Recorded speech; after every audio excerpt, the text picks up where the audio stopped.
महामानव भारतरत्न डॉक्टर बाबासाहेब आंबेडकर यांच्या जयंतीनिमित्त केवळ अभिवादन नाही तर स्वाभिमानाचा ज्वाजल उद्धारिते घुमत होता। शालिमार येथील बाबासाहेबांच्या पूर्णाकृती पुतळ्यासमोर हजारोच्या संख्येने असलेल्या भीम अनुयायांनी जय भीमच्या घोषणांनी संपूर्ण परिसर दणाणून सोडला।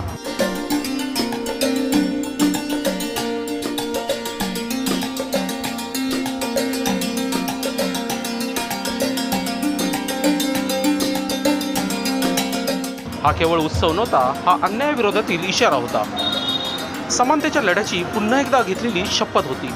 दरम्यान खासदार राजाभाऊ वाजे, नाशिक पोलीस आयुक्त संदीप कर्णिक, माजी खासदार समीर भुजबळ, आमदार देवयानी भरांदे, महापौर हिमगौरी आहेर आडके, उपमहापौर विलास शिंदे, माडाध्यक्ष रंजन ठाकरे, आनंद सोनवणे, नारायण गायकवाड आणि जयंती समिती अध्यक्ष बाळासाहेब शिंदे यांच्या हस्ते वंदना घेऊन बाबासाहेबांना अभिवादन करण्यात आले। यावेळी मान्यवरांचा सत्कार करण्यात आला।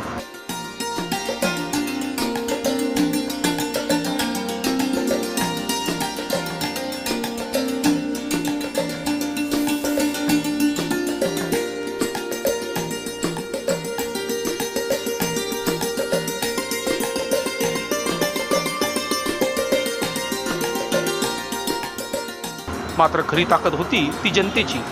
भीम अनुयायांची प्रचंड उपस्थिती हीच दाखवून देत होती की बाबासाहेबांचे विचार अजूनही जिवंत आहेत आणि अन्यायाविरोधात उभं राहण्याची ताकद आजही समाजात कायम आहे। आजही समाजात भेदभाव, अन्याय आणि विषमता संपलेली नाही आणि म्हणून बाबासाहेबांची जयंती ही केवळ औपचारिकता नाही तर सत्ताधाऱ्यांना आणि व्यवस्थेला दिलेला स्पष्ट संदेश आहे की संविधानाच्या मूल्यांची तडजोड अजिबात सहन केली जाणार नाही।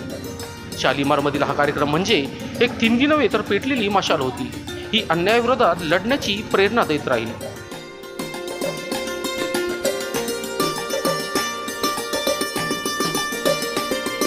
या ठिकाणी सुरेश मारू आहेत, नगरसेवक राजूभाऊ आहेर आहेत। मला जे जे दिसत आहे त्या सर्वांचं, कारण माझ्या सगळे त्याचप्रमाणे म्हाडाचे नामदार रंजन भाऊ ठाकरे हेही आलेले आहेत, गटनेते श्याम बडोदे आले आहेत, वंचित बहुजन आघाडीचे जिल्हाध्यक्ष चेतन दादा गांगुर्डे, शहराध्यक्ष दिनेश जाधव, अशी अनेक मंडळी या ठिकाणी आलेली आहेत। मला जे जे दिसत आहेत त्या सर्वांचं ज्ञात अज्ञात सर्वांचं या ठिकाणी मी संयुक्त जयंती उत्सव समितीच्या वतीने या ठिकाणी पुन्हा एकदा स्वागत करतो। व बंदेजीवर आले तर